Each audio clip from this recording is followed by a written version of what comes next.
Journey with જયમાં ફરી એકવાર તમારું હાર્દિક સ્વાગત છે।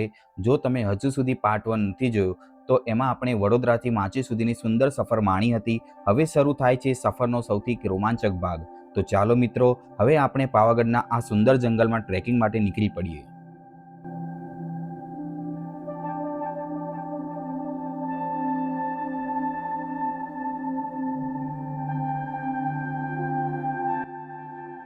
જેમ જેમ આપણે જંગલની અંદર આગળ વધીએ છીએ તેમ તેમ આજુબાજુ માત્ર હરિયાળી જ જોવા મળે છે। ઊંચા વૃક્ષો, ઠંડી હવા અને પક્ષીઓના મધુર અવાજ, આખું વાતાવરણ એકદમ શાંતિભર્યું અને કુદરતી નજીક હોવાનો અહેસાસ થાય છે। ટ્રેકિંગ લાંબુ હોવાથી અમે અમારી બેગમાં પીવાનું પાણી અને થોડો નાસ્તો સાથે રાખ્યો છે, જેથી રસ્તામાં જરૂર પડે તો આરામથી ઉપયોગ કરી શકાય છે। થોડું આગળ વધ્યા પછી રસ્તામાં એક સુંદર નાનું ઝરણું જોવા મળ્યું। પહાડમાંથી વહેતું એકદમ સ્વચ્છ અને ઠંડુ પાણી, દૂરથી જ તેનો અવાજ સંભળાતા મન ખુશ થઈ જાય છે। આ ઝરણું અહીંથી આગળ નીચે તરફ પણ વહેતું જાય છે, એટલે આખો વિસ્તાર એકદમ કુદરતી સુંદરતાથી ભરાઈ ગયો છે। વરસાદની સિઝનમાં આ નજારો તો જાણે સ્વર્ગ જેવો લાગે છે।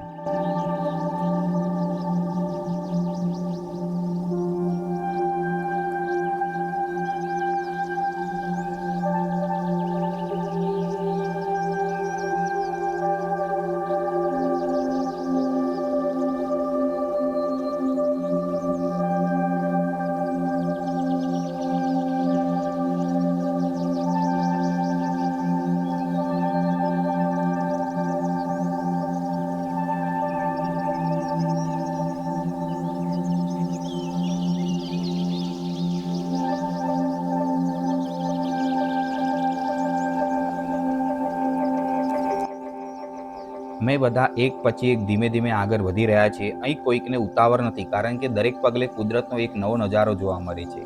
રસ્તાની બાજુમાં ઘણી જગ્યાએ કાંટાવાળા ઝાડ પણ છે, એટલે સાવધાની રાખીને આગળ વધવું પડે છે।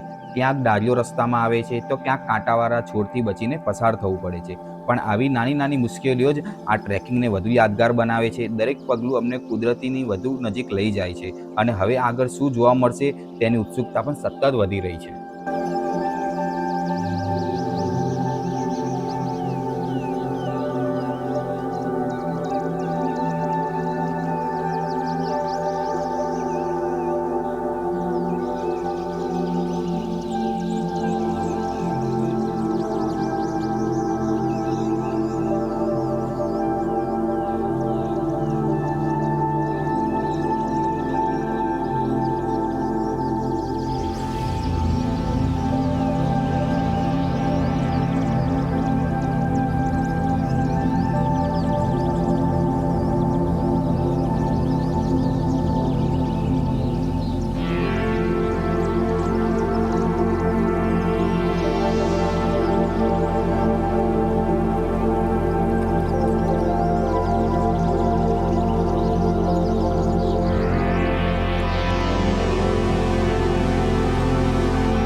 તમે જોઈ શકો છો તેમ જેમ જેમ આપણે ઉપર ચડતા જઈએ છીએ તેમ તેમ ટ્રેકિંગ થોડું મુશ્કેલ બનતું જાય છે, એટલે અમે વચ્ચે થોડો આરામ પણ લઈએ છીએ અને ફરી ધીમે ધીમે આગળ વધીએ છીએ।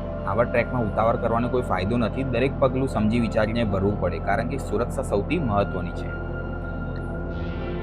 એક વાત તમને ખાસ કહેવા માંગુ છું, હું તમને આખો રસ્તો બતાવી શકતો નથી, કારણ કે ઘણી જગ્યાએ એક હાથથી પથ્થર કે ઝાડનો સહારો લઈને ઉપર ચડવું પડે છે. એ સમયે હાથમાં મોબાઈલ પકડીને શૂટ કરવું સુરક્ષિત નથી. એટલે જ્યાં જ્યાં મને લાગ્યું કે અહીં ઊભા રહીને સુરક્ષિત રીતે શૂટ કરી શકાય, ત્યાં મેં તમારા માટે વિડીયો બનાવ્યો છે, જેથી તમને પણ આ ટ્રેકનો સાચો અનુભવ મળી શકે. વિડીયોમાં કદાચ આખો રસ્તો નહીં દેખાય, પરંતુ વિશ્વાસ રાખજો, અહીંથી દરેક વળાંક, દરેક પગલું એક અલગ જ અનુભવ આપતું રહે છે. હવે ચાલો ધીમે ધીમે આગળ વધીએ અને જોઈએ કે આગળ આપણને શું નવું જોવા મળે છે. હવે તમે જોઈ શકો છો કે એક બાજુ ઊંચો પહાડ છે અને બીજી બાજુ ઊંડી ખીણ. વચ્ચેનો આ સાંકડો રસ્તો ટ્રેકિંગને વધુ રોમાંચક બનાવી દે છે. અહીંથી વરસાદી વાદળો, લીલાછમ પહાડો અને નીચે દેખાતી ખીણનો નજારો ખરેખર અદ્ભુત લાગે છે. આવી સુંદર જગ્યા પર આવીને થોડો સમય માટે બસ કુદરતને જોતા રહી જવાનું મન થઈ જાય છે.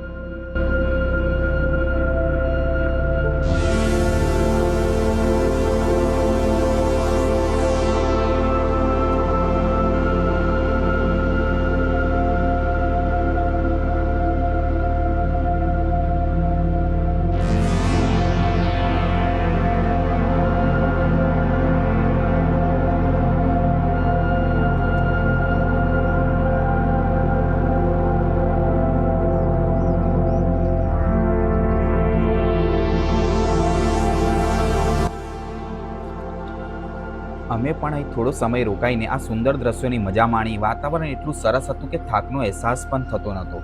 આ જગ્યાએ અમે થોડો ફોટા પાડ્યા. જો તમે પણ અહીં આવો તો જગ્યા પર ફોટો પાડવાનું બિલકુલ ચૂકતા નહીં, કારણ કે મારા મત મુજબ આખા ટ્રેકમાં ફોટો પાડવા માટે સૌથી બેસ્ટ લોકેશનમાંથી એક છે.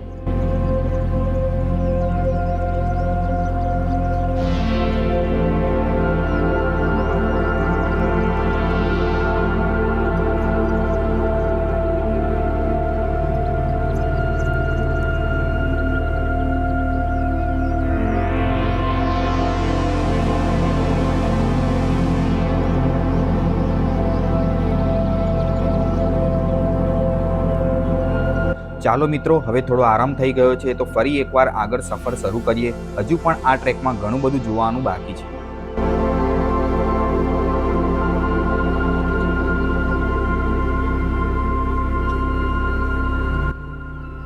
આખરે અમે એ જગ્યાએ પહોંચી ગયા છીએ જ્યાં સામેની બાજુએ અમે ટ્રેકિંગની શરૂઆત કરી હતી. અહીં આવીને સમજાય છે કે આપણે કેટલું અંતર કાપ્યું છે.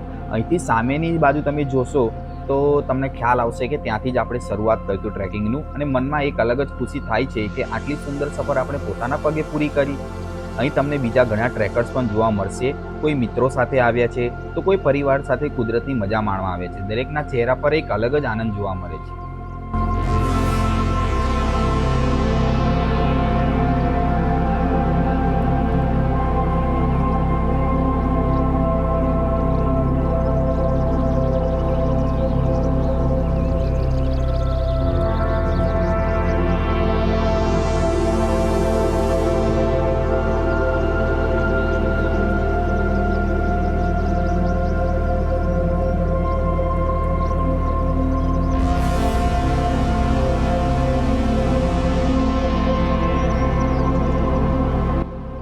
અમે અહીં થોડો સમય રોકાઈને આસપાસના સુંદર નજારાઓનો આનંદ માણ્યો. આવી જગ્યાએ આવીને થોડીવાર શાંતિથી બેસવાની મજા જ કંઈક અલગ હોય છે. હવે થોડો આરામ કર્યા પછી ચાલો આગળ વધીએ અને જોઈએ કે આ ટ્રેકમાં હજુ આગળ આપણે શું નવો અનુભવ થવાના છે. આખરે લાંબા ટ્રેકિંગ પછી અમે પાવાગઢની પર્વતની ટોચ પર પહોંચી ગયા છીએ. સાચું કહું તો અહીં પહોંચીને જે આનંદ, સંતોષની લાગણી થાય છે એ શબ્દને વ્યક્ત નથી કરી શકતો હું. આખા રસ્તાની મહેનત અહીં આવીને સફળ થઈ ગઈ હોય એવું લાગે છે. અહીંથી આગળ હવે કોઈ રસ્તો નથી, એટલે અમારી ટ્રેકિંગ સફરનો છેલ્લો પોઈન્ટ છે. હવે પાછા જવા માટે અમે બીજા રસ્તાની શોધ કરી રહ્યા છીએ, કારણ કે જે રસ્તાથી ઉપર આવ્યા છે એ જ રસ્તાથી પાછા જવું હંમેશા સરળ હોય એવું જરૂરી નથી. ઘણી શોધખોળ અને થોડી મહેનત પછી આખરે અમને નીચે જવા માટે એક રસ્તો મળી ગયો છે. હવે આ રસ્તો આપણને ક્યાં લઈ જાય છે એ તો આગળ વધીને જ ખબર પડશે. સાચું કહું તો અમને પણ એટલી ઉત્સુકતા છે જેટલી કદાચ તમને વિડીયો જોતા હશે. તો ચાલો મિત્રો, કોઈ પણ ઉતાવળ કર્યા વગર ધીમે ધીમે આ નવા રસ્તાએ આગળ વધીને અને જોઈએ કે આખરે આ રસ્તો ક્યાં. આ રસ્તા પર આગળ વધતા અમને નાના નાના જીવજંતુઓ જોવા મળ્યા. આવી નાની નાની વસ્તુઓ જે ટ્રેકિંગને વધુ ખાસ બનાવી દે છે. દરેક થોડા અંતરે કુદરત કોઈક નવો જ નજારો બતાવી રહ્યા છે.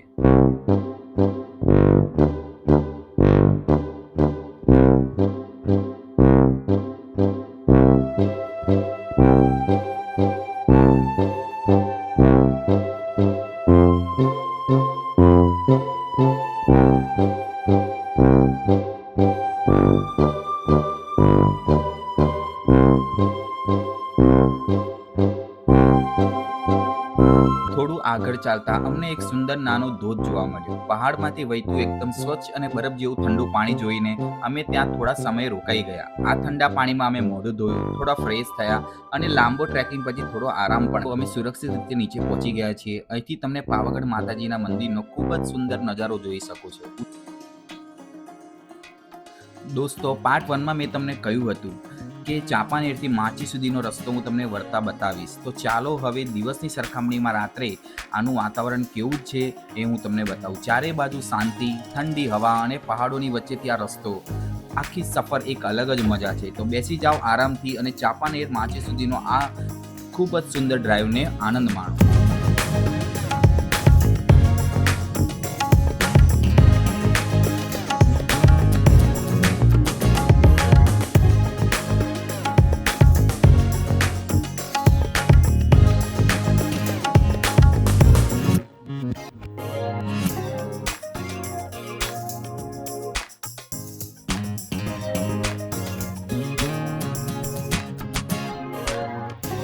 ચાંપાનેરથી આગળ જાંબુઘોડા રોડ પર અમે થોડો સમય રોકાઈને લંચ કર્યો. લંચમાં અમે ગરમા ગરમ બાજરીનો રોટલો અને સાથે તીખી તમતમતી ચટણીનો સ્વાદ માણ્યો.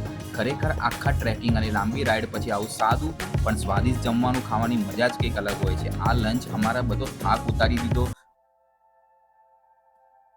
અમારી આ સુંદર સફળતાના અંતે અમે હાલોલ તરફ આવેલા વડા તળાવ પર થોડો સમય રોકાયા. અહીંથી પાવાગઢ પર્વતનો નજારો ખરેખર મનમોહક લાગે છે. દૂર ઉભેલા લીલાછમ પર્વત અને તેની ઉપર દેખાતું માતાજીનું સુંદર મંદિર ફરી એકવાર યાદ તાજી કરી દે છે. અને અમે થોડો સમય શાંતિથી બેસીને આ સુંદર દ્રશ્યોનો આનંદ માણ્યો અને થોડા ફોટો તથા વિડીયો પણ કેદ કર્યા. તો મિત્રો, આજના વિડીયોમાં બસ આટલું જ. જો તમને અમારી આ પાવાગઢની સફર ગમી હોય તો વિડીયોને લાઇક કરજો, તમારા મિત્રો અને પરિવાર સાથે શેર કરજો અને જર્ની વિથ જયને સબસ્ક્રાઇબ કરવાનું ભૂલતા નહીં. ફરી મળીશું એક નવા વિડીયો અને એક નવી સફર સાથે. ત્યાં સુધી સુરક્ષિત રહો, ખુશ રહો અને તમારા માતા પિતાનું ધ્યાન રાખજો. જય માતાજી અને આવજો.